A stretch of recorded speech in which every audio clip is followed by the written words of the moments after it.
The good girl told my mom she saw my dad kiss another woman. When we found out she lied, her dad sent her to a boarding school. Your father is a cheater and I want him out of this house. That's what my mom said when I walked through the door after school. No hello, no warning. Just that grenade dropped on my head while I still had my backpack on. I stood there trying to make sense of the words. What are you talking about?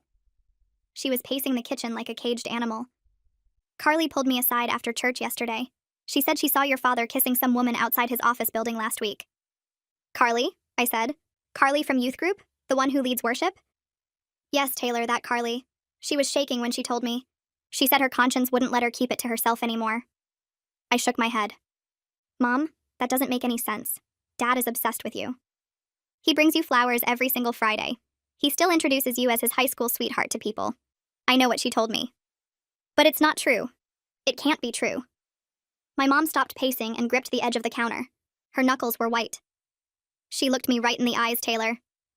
She was crying. She said she saw him with her own eyes and she's been sick about it for days, trying to decide if she should tell me. I didn't know what to say. None of this made sense. Carly and I had barely spoken 10 words to each other in our entire lives. We weren't friends. Why would she say something like this about my dad? My dad got home 20 minutes later and walked straight into the ambush. He was carrying groceries and smiling and completely clueless about what was waiting for him. My mom didn't let him get 2 steps inside. I know about the affair, she said. His face went confused. The what? Don't play dumb with me. Carly saw you kissing another woman outside your office. She told me everything. I watched my dad's expression change from confused to shocked to something close to terrified. He set the groceries down slowly.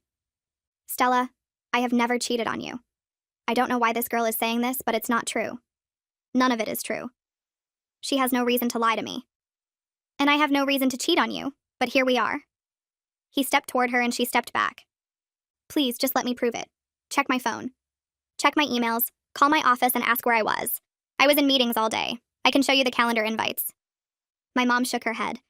I'm not going to dig through your phone looking for evidence you've already cleaned up. I haven't cleaned up anything because there's nothing to clean up. His voice was getting louder now. 22 years, Stella. We've been together 22 years. Doesn't that count for something? Doesn't that buy me at least the chance to defend myself? It should have bought me a faithful husband. She pulled her wedding ring off her finger and set it on the counter.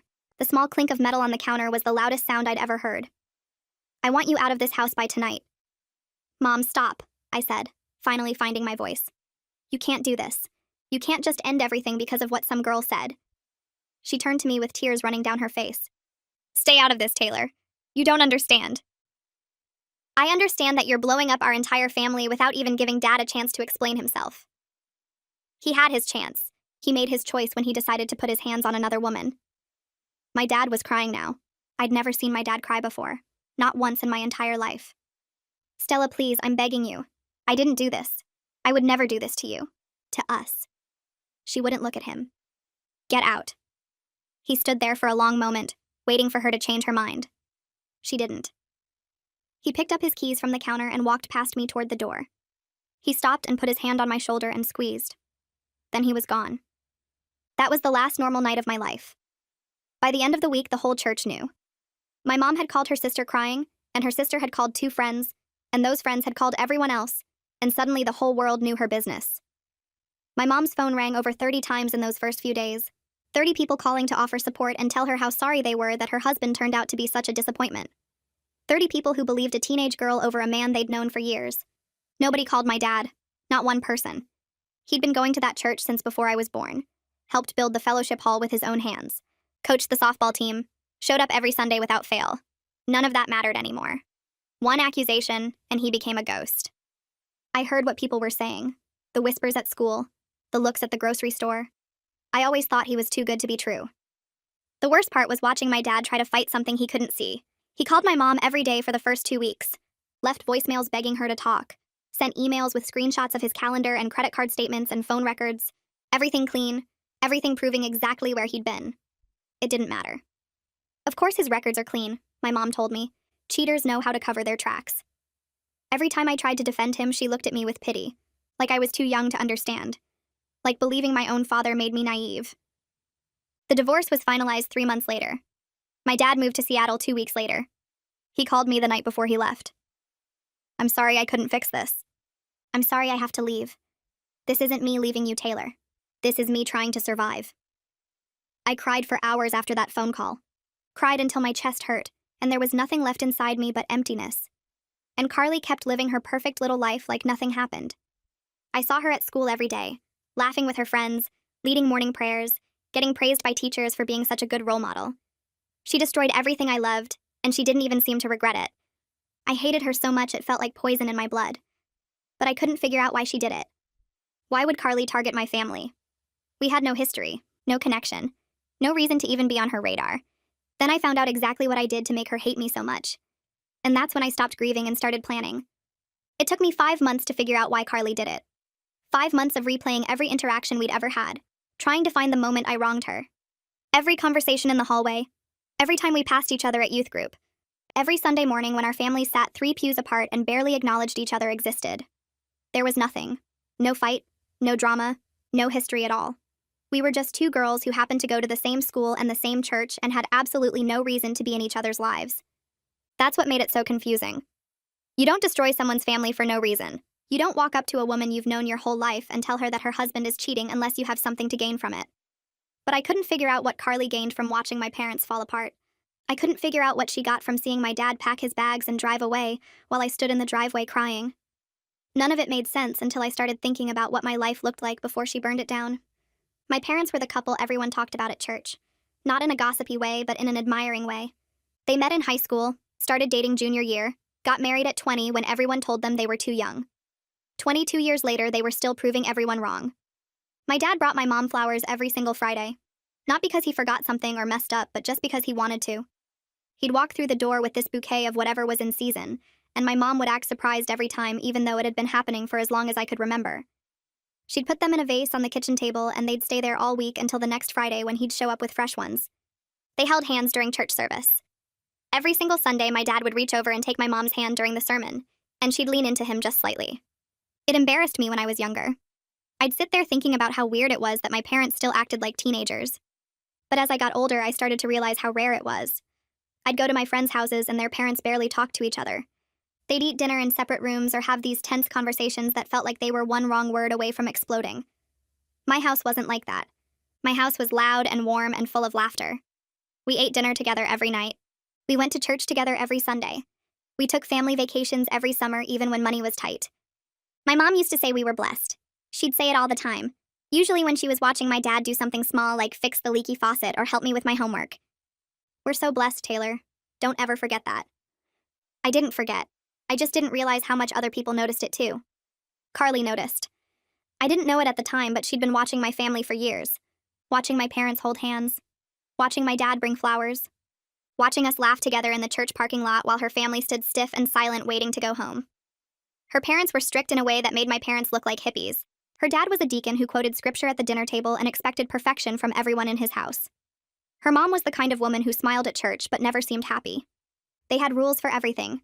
Curfews and dress codes and approved activities and a list of things Carly wasn't allowed to do that seemed to grow longer every year. She wasn't allowed to date until she was 18. She wasn't allowed to go to parties. She wasn't allowed to wear shorts above her knees or listen to music that wasn't Christian. She was supposed to be the perfect daughter, and for a long time everyone believed she was. But none of that explained why she came after me. Plenty of kids at our church had strict parents. Plenty of kids watched my family and wished theirs was different. That didn't mean they lied to destroy us. The answer came junior year, but to understand what happened junior year, you have to know what happened during our sophomore year. A boy named Felix transferred to our school. He was the kind of boy who made girls forget how to talk. Tall with dark hair and this smile that made you feel like you were the only person in the room. He played basketball and got decent grades and had this effortless charm that made teachers love him and parents trust him. Carly wanted him from the moment she saw him. Everyone knew it. She'd find excuses to be wherever he was. She'd show up to basketball games even though she'd never cared about sports before.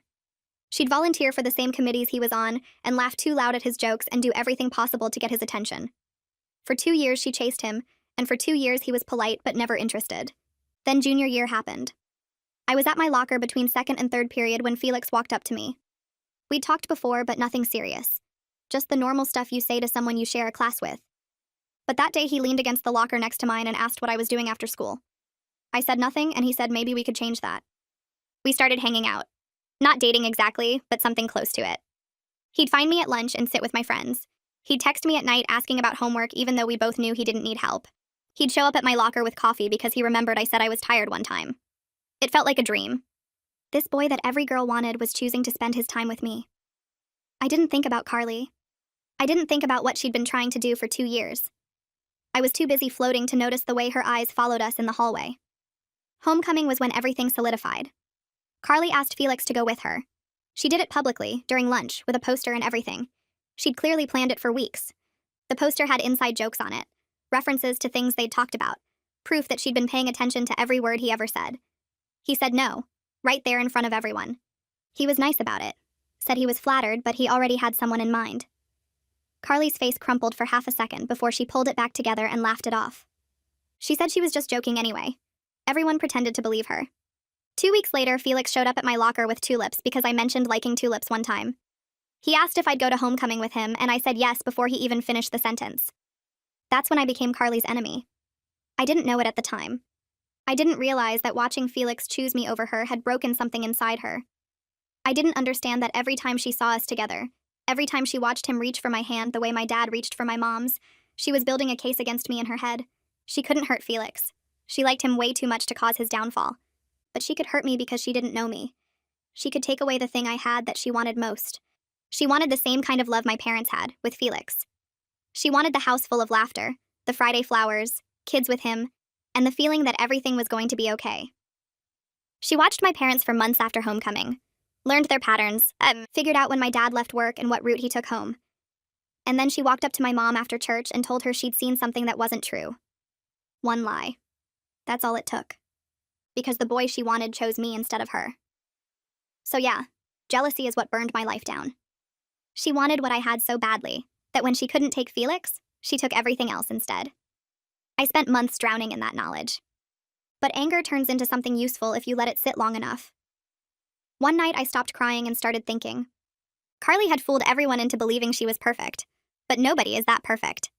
If she had secrets, I was going to find every single one and ruin her with them. I started following Carly after school. Not every day because that would have been obvious. Just enough to learn her patterns. Where she went, who she talked to, what she did when she thought nobody was watching. The first week I learned nothing useful.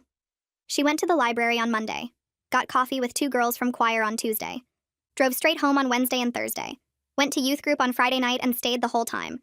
She was exactly as boring and perfect as everyone believed her to be. I almost gave up. Almost convinced myself that maybe she really was just a good Christian girl who'd told one terrible lie and gotten away with it. But something kept nagging at me. The way she'd smiled when she said those words to my mom. The complete lack of guilt on her face when she watched my family fall apart. Nobody that cruel could be that clean. So I kept watching. The next Wednesday, I was parked down the street when Carly came out of her house around 6:30. Her mom was standing in the driveway and I watched them talk for a minute through my windshield. Carly was dressed nice. Not church nice, but close. Her mom hugged her and waved as she backed out of the driveway. I followed her at a distance. She drove toward the church at first, and I thought maybe I really was wasting my time. But then she passed the church parking lot without slowing down. Kept driving. Took a left onto Route 9 and headed toward the edge of town where the buildings got older and the streetlights got further apart. She pulled into a motel parking lot. Not a nice one. The kind with a flickering sign and rooms that opened directly onto the parking lot and curtains that hadn't been washed since the building was built. I parked at the gas station across the street and watched. A car was already there waiting for her. Some guy I didn't recognize got out and walked over to her window. They talked for maybe 30 seconds. Then she got out of her car and he pulled her toward one of the rooms. She was laughing. The door closed behind them and I sat there for an hour watching nothing happen. When she finally came out, her hair was messy and her shirt was wrinkled and she was smiling in a way I'd never seen her smile at school.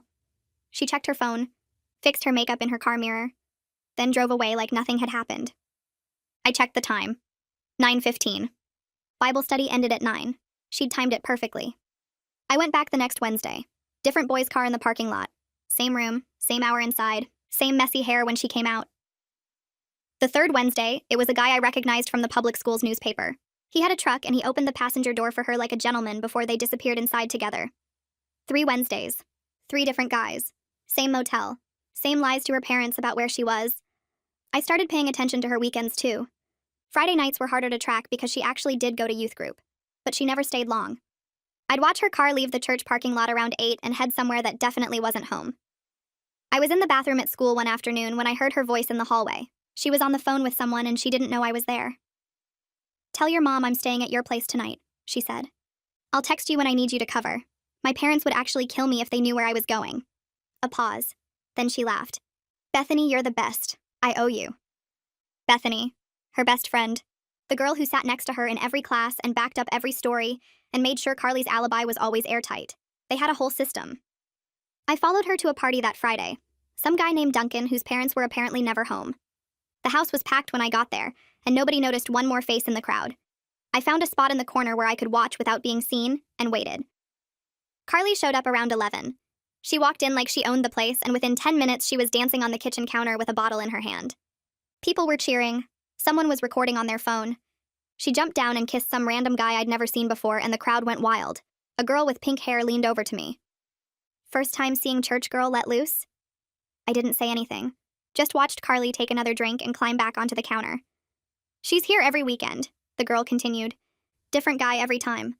Must be nice to have a double life." Around 1 in the morning, Carly stumbled out to the back porch with a guy whose name I never learned. I was close enough to hear their conversation through the screen door. "My parents think I'm at Bethany's," she was saying.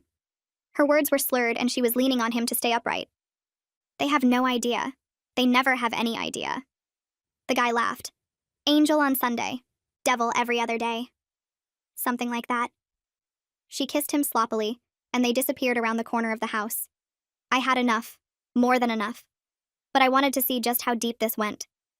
The next weekend there was a party at some girl named Leah's house. Bigger than Duncan's. Louder. The kind of party where things happened in back rooms that nobody talked about on Monday morning. I told the guy at the door I was Leah's cousin, and he let me in without asking questions. Found Carly in the upstairs bathroom with 2 other girls I didn't recognize. The door was open a crack, and I watched through the gap as she leaned over the counter with a rolled-up bill in her hand. One line, then another. She tilted her head back and laughed. "God, that's good. Give me another one." The girl next to her cut another line on the counter. Carly went back for more. Her nose was red when she finally stood up straight. Her eyes were wild and glassy, and she was talking too fast about nothing that made sense. I must have made a sound because suddenly she was looking right at me through the crack in the door. For a second, neither of us moved. Then she shoved the door open and grabbed my arm hard enough to leave marks. "What the hell are you doing here?" Her voice was low and dangerous, nothing like the sweet church girl everyone else got to see. "Just came to a party," I said. I kept my voice steady even though my heart was pounding. "Didn't know you'd be here. You're following me." It wasn't a question. Her grip tightened on my arm. "I've seen you. At Duncan's. In the parking lot at school. You think I'm stupid?" "I think you're a lot of things," I said. "Stupid isn't one of them." She pulled me into the hallway away from the bathroom. The music was loud enough that nobody could hear us. Her face was inches from mine, and I could see the white residue still clinging to the edge of her nostril. "What do you want?" she hissed. "Money?" "Is that what this is about? You want me to pay you to keep your mouth shut?" "I don't want your money." "Then what?" I smiled at her. The same kind of smile she'd given my mom when she destroyed my family. "I bet your dad would love to see this. His perfect little angel with powder on her nose and 3 different guys on rotation at that motel." Something flickered in her eyes. Fear, maybe. But it was gone as fast as it appeared, replaced by something harder. Meaner. "He would never believe you," she said. "Nobody would. You're just the sad girl whose daddy left. Everyone knows your family fell apart. Everyone knows your mom is a mess. You think anyone's going to take your word over mine?" She leaned closer.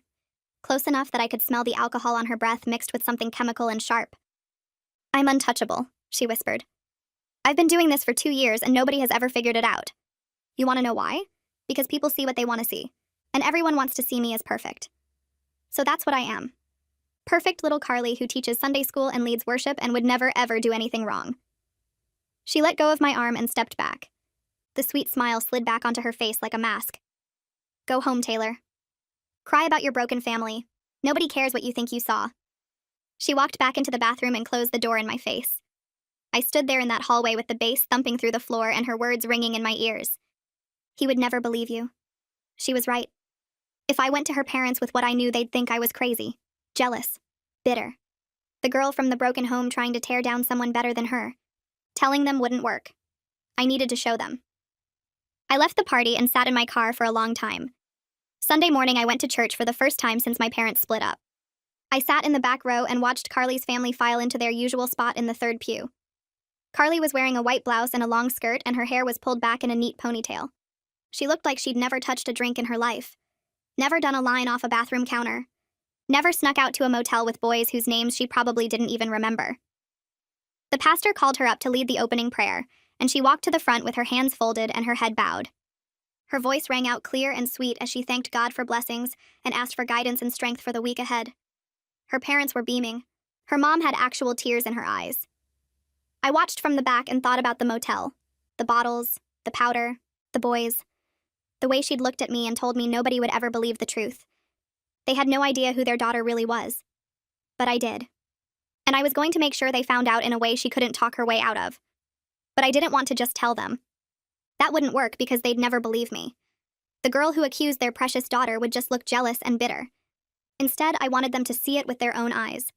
I wanted them to catch her in the act so she couldn't lie her way out. That meant I had to stop watching and start planning. One chance, one moment. I had to make it count. I'll update you guys after I drag them to a motel on Wednesday night. Something tells me this is going to be fun.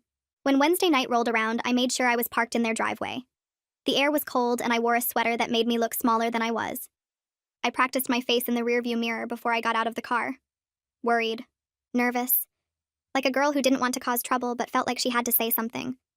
Just like Carly had done to my mom. I walked up to Carly's front door and rang the bell before I could talk myself out of it. The house looked exactly like you'd expect a deacon's house to look. White siding, American flag by the door, welcome mat with a Bible verse on it. I could see the glow of the TV through the front window and heard footsteps coming toward the door. Carly's mom opened it and her face went through about 3 emotions in 2 seconds. Confusion first because she clearly didn't recognize me. Then polite concern because that's what church people do when someone shows up at their door. Then worry because I must have looked as nervous as I was pretending to be.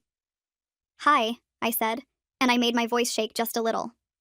"I'm Taylor, from youth group." "Is Carly home?" Her mom's eyebrows pulled together. "Taylor? I don't think we've met before. Is everything okay, sweetheart? You look upset." "I'm sorry to bother you." I wrapped my arms around myself like I was cold, even though I wasn't. I just needed to talk to someone and I didn't know where else to go. "Of course, honey. Come in, come in." She stepped back and opened the door wider. "Carly's not here right now, but I'm sure she'll be back soon. She's at Bible study." I stepped into the hallway and looked around like I was taking it all in. Family photos on the walls, a cross above the doorway. Everything clean and perfect, and exactly what you'd expect from people who thought their daughter was an angel. "Actually," I said slowly, "that's kind of what I wanted to talk about." Her mom's face changed. The polite concern turned into something sharper, something protective. "What do you mean?" I opened my mouth to answer, but before I could say anything, a man's voice came from the living room. "Florence? Who's at the door?" Footsteps. Then Carly's dad appeared in the hallway. He was tall and broad and wearing a polo shirt tucked into khakis like he'd just come from a church board meeting. His eyes moved from his wife to me, and his expression went serious immediately. "This is Taylor," her mom said, "from youth group. She says she needs to talk to someone." "About what?" He crossed his arms, and I could feel him sizing me up, trying to figure out what kind of problem I was about to bring into his house. This was the moment. I took a shaky breath and let my eyes get a little wet. Not crying. Just the beginning of tears that I was bravely holding back. "I'm really sorry," I said. "I don't want to get anyone in trouble. I just saw something last week that didn't feel right, and I've been worried ever since." "What did you see?" His voice was flat. Careful. Like he was already preparing himself for something he didn't want to hear. "I saw Carly getting into a car with some guy I didn't recognize. It was Wednesday night. She said she was going to Bible study, but she went a different direction. I followed her because I was worried, and she went to this motel." I paused and looked at the floor like I was ashamed of what I was saying. "I'm sure there's an explanation. I just thought you should know." The silence that followed was exactly what I'd been hoping for. Her mom's face went pale. Not the pale of someone who believed me. The pale of someone whose brain was actively rejecting what I was saying. "That's impossible," she said. "Carly's been going to Bible study every Wednesday for 2 years. Pastor Lewis would have told us if she wasn't showing up." "I know," I said. That's why I wasn't sure if I should say anything. Maybe I'm wrong. Maybe it wasn't her car. But I've seen it 3 times now, and I just couldn't keep it to myself anymore. Her dad hadn't moved. His arms were still crossed and his jaw was tight, and he was staring at me like he was trying to read my soul. 3 times, he repeated slowly.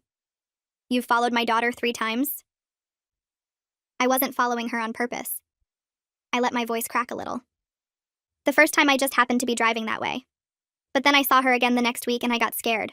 I kept thinking about what could be happening and I couldn't sleep. I know I should have said something sooner, but I didn't want to cause problems if I was wrong. Her mom shook her head. There has to be some mistake.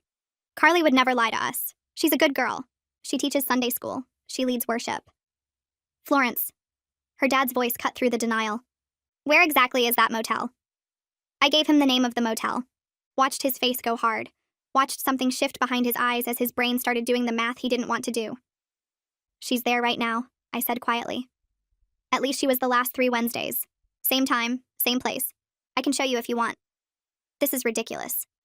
Her mom's voice was getting higher, more desperate. Carly is at Bible study. She texts me every week when she gets there. She texted me an hour ago. Did she send a picture? I asked. Or just a text? The question hung in the air. Her mom's mouth opened, but nothing came out. Her dad was already walking toward the kitchen. I heard keys jingling, a drawer opening and closing. He came back with his car keys in his hand, and a look on his face that told me he'd already decided what he was going to find. We're going, he said. Right now.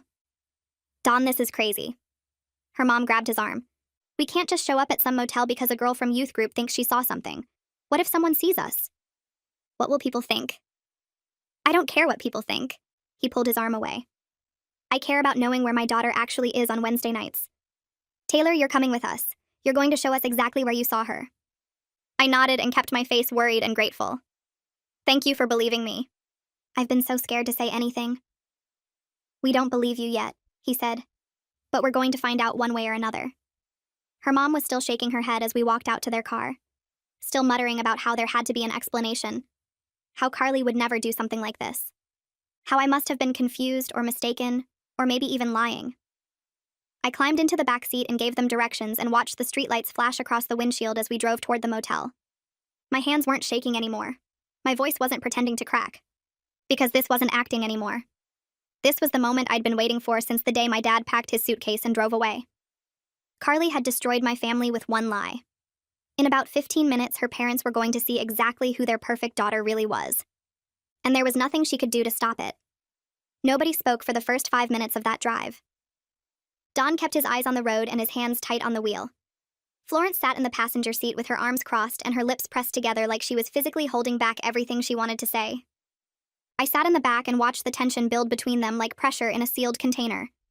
The GPS on Don's phone said 18 minutes to destination. 18 minutes of sitting in a car with 2 people whose entire world was about to collapse. I should have felt guilty.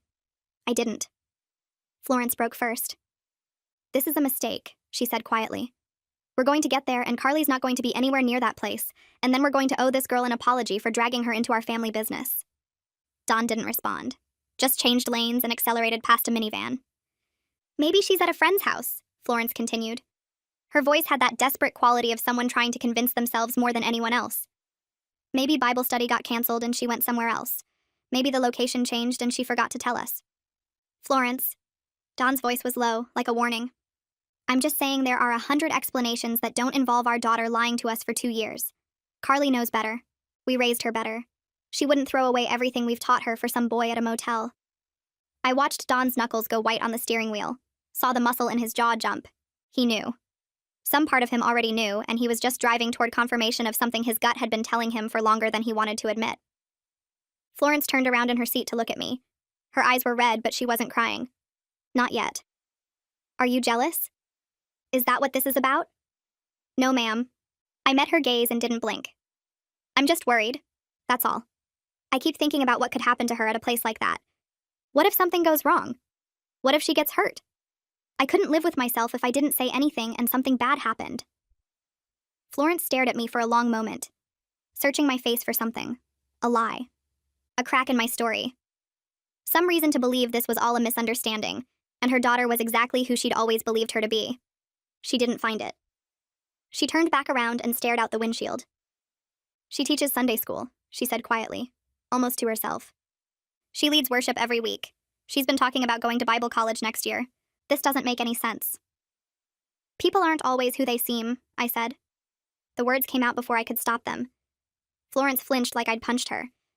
Don glanced at me in the rearview mirror and something flickered across his face. Not suspicion exactly. More like recognition. like he'd heard that truth before and didn't want to hear it again. The rest of the drive passed in silence. I gave directions when we got close and watched the familiar landmarks pass by the window. The gas station where I'd parked to watch. The flickering sign of the motel coming into view up ahead. There, I said, pointing through the windshield. That's the place. Don pulled into the parking lot slowly. His headlights swept across rows of parked cars and closed doors, and the kind of quiet that only exists in places where people come to do things they don't want anyone to know about. Her car, Florence breathed. That's her car. She was pointing at the car parked near the end of the building. The same car I'd followed 3 weeks in a row, and the same car that was supposed to be in the church parking lot right now while Carly studied scripture and prayed with her youth group. Dawn pulled into a spot 3 spaces away and turned off the engine. For a moment, nobody moved. We just sat there staring at that car like it might disappear if we looked away. Like maybe this was all a dream and we'd wake up any second. Maybe she let someone borrow it, Florence said. Her voice was barely a whisper now. Maybe one of her friends needed a ride and she let them take her car. That has to be it. She wouldn't be here. She wouldn't do this to us. Don opened his door and stepped out without saying a word. I followed him. After a moment, Florence did too, moving like someone walking toward their own execution. The motel was exactly as ugly up close as it was from across the street. Peeling paint, stained concrete room numbers screwed into doors that looked like they'd been kicked in more than once. The kind of place that rented by the hour and didn't ask questions. Don walked straight toward room 106. I don't know how he knew which one. Maybe he saw movement through the curtain or heard something, or maybe fathers just know when their daughters are behind a door they shouldn't be behind. He raised his fist and pounded on the door. Hard. The sound echoed across the empty parking lot like a gunshot. Carly! His voice cracked on her name. Carly, open this door right now. Nothing. No response. No movement. Just silence from behind that thin wooden barrier. He pounded again. Harder this time. I know you're in there. I can see your car. Open this door or I swear to God I'll break it down myself. Florence was shaking beside me, her whole body trembling like she was standing in a snowstorm instead of a parking lot in spring. Her lips were moving but no sound was coming out. I think she was praying. A door opened 3 rooms down and a man stuck his head out. Hey, keep it down out there. Some of us are trying to sleep. Don ignored him completely. He was past the point of caring what anyone thought, past the point of worrying about appearances or what the neighbors might say. He was a father standing outside a motel room door, and nothing else in the world mattered except what was on the other side. Last chance, Carly! He raised his fist again. You open this door or I'm getting the manager to open it for me. Still nothing. Don turned and stormed toward the office. I watched him disappear through the door and heard raised voices inside. Florence hadn't moved. She was still standing there staring at room 106 like she could see through the walls if she just looked hard enough. I stood beside her and said nothing. There was nothing left to say.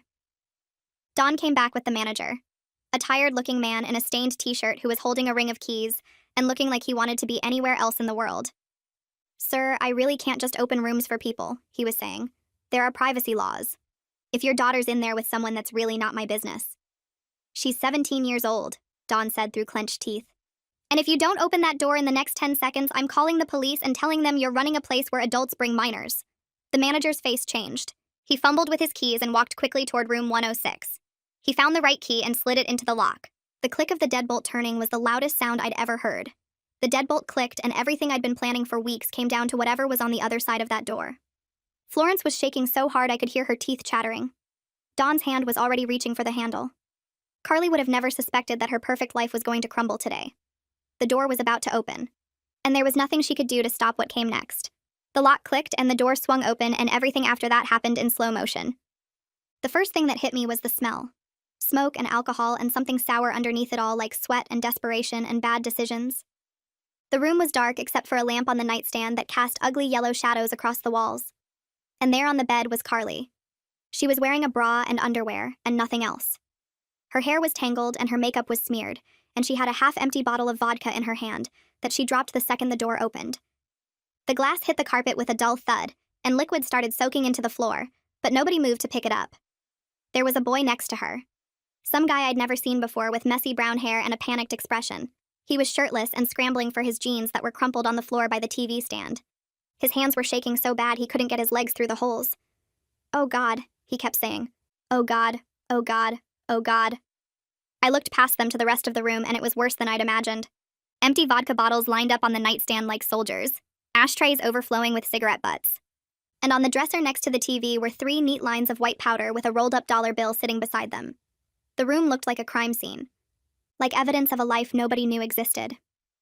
Florence made a sound, not a scream, not a word.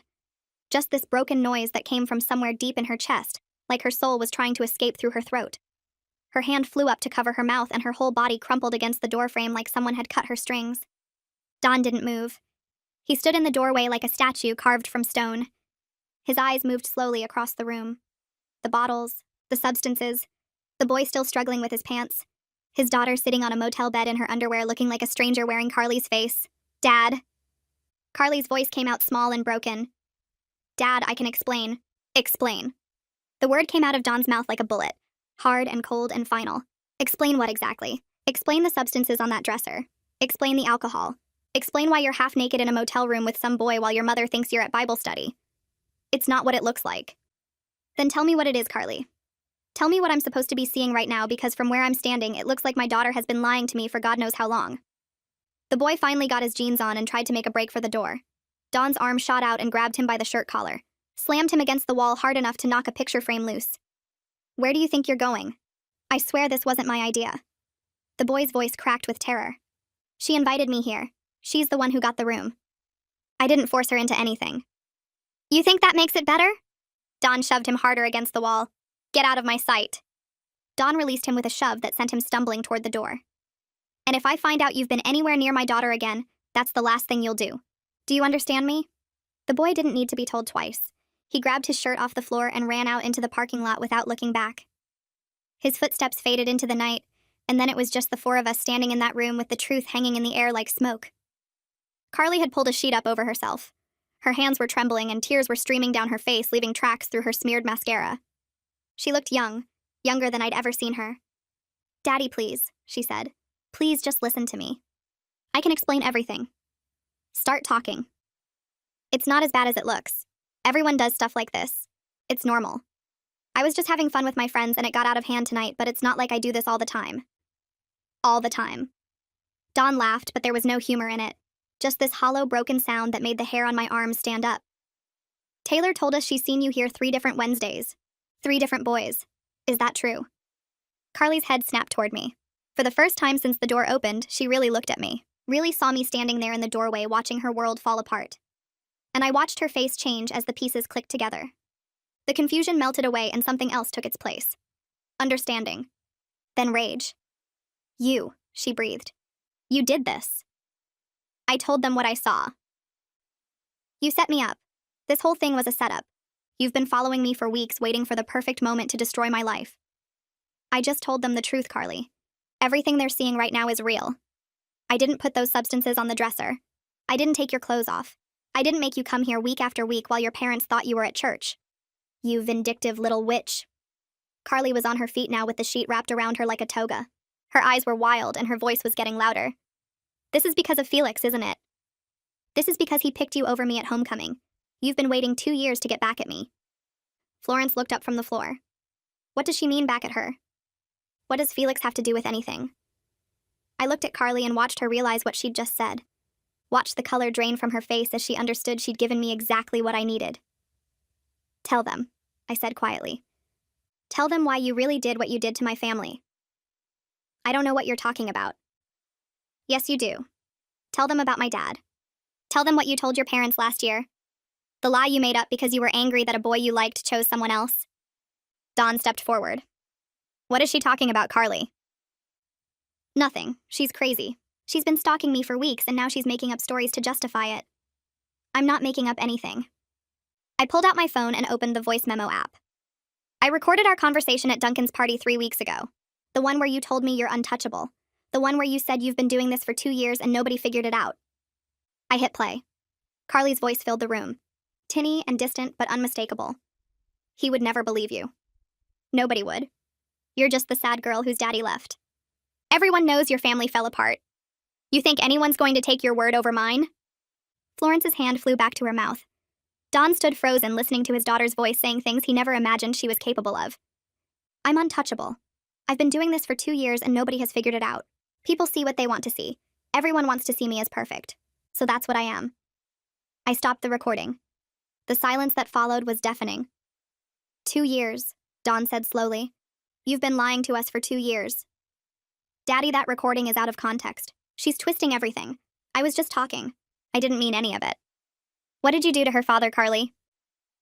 The question hung in the air like a guillotine waiting to drop. Carly's mouth opened and closed. She looked at her mom for help, but Florence just stared at her like she was looking at a stranger. She looked at me, and I saw something I'd been waiting to see for over a year. Fear. Real, genuine terror at being caught, at being exposed, at having nowhere left to hide. I saw him, Carly whispered. I saw him with another woman. I wasn't lying. I really saw him. You saw my dad, I said. The man who coached Little League and went to every single one of my volleyball games and brought my mom flowers every Friday for years. You saw him cheating on his wife. Yes. Where? Downtown, in a parking lot. What was she wearing? What did she look like? What car was she driving? Carly's eyes darted around the room. I don't remember exactly. It was a long time ago. You don't remember because it never happened. You made the whole thing up because Felix asked me to homecoming instead of you. You destroyed my entire family because a boy you liked chose me. That's not true. My parents got divorced because of you, Carly. My dad moved to Seattle. My mom stopped getting out of bed. I lost both my parents with your lie. And you did all of that because you were jealous of me. Florence let out a sob. Is that true? Did you lie about that man? Did you make the whole thing up? Carly didn't answer. She just stood there with the sheet clutched around her body and tears running down her face and nothing left to say. Answer your mother. Dawn's voice was barely above a whisper, but it carried more weight than any shout ever could. Did you lie about Taylor's father? The silence stretched out for what felt like forever. Then Carly's shoulders slumped and her head dropped and the last of her fight drained out of her body. I thought I saw something, she said quietly. I wasn't sure what it was. And I was so angry about Felix. About how he looked at her. How everyone always looked at her like she was special when I was the one who worked so hard to be perfect. So when her mom asked what was wrong, I just said it. I said I saw her dad with another woman. And then it was out there, and I couldn't take it back. You could have told the truth, I said. You could have said you made a mistake. You had months to fix it. I know. But you didn't. No. Because you wanted my family to fall apart. You wanted me to suffer. I didn't think it would go that far. I thought they'd figure out it wasn't true. I thought your dad would prove he was innocent and everyone would move on. That's not how accusations work, Carly. That's not how any of this works. You don't get to destroy someone's life and then act surprised when it actually gets destroyed. Dawn stepped between us. His face had gone from shock to something darker. Something I'd never seen on a church deacon before. Pure, unfiltered rage. You ruined an innocent man's life, he said slowly. Each word came out like he was chewing on glass. You tore apart a family, a marriage, a child who will never recover from what you did. And for what? Because some boy didn't ask you to a dance? Daddy, please. Don't you dare call me that right now. His voice rose and cracked. You are not my daughter. My daughter was a good person. My daughter had morals and values and a conscience. My daughter would never destroy someone's family over jealousy. You are a stranger, a liar, a manipulator. You are everything I raised you not to be. That's not fair. Carly's voice went high and defensive. I made one mistake. One mistake? Dawn laughed, and it sounded like something breaking. You made one mistake that turned into a divorce, a man losing his home and his family and his reputation. I was scared. I didn't know how to take it back. You weren't scared. You were a coward. You did nothing because you were too selfish to face consequences for your own actions.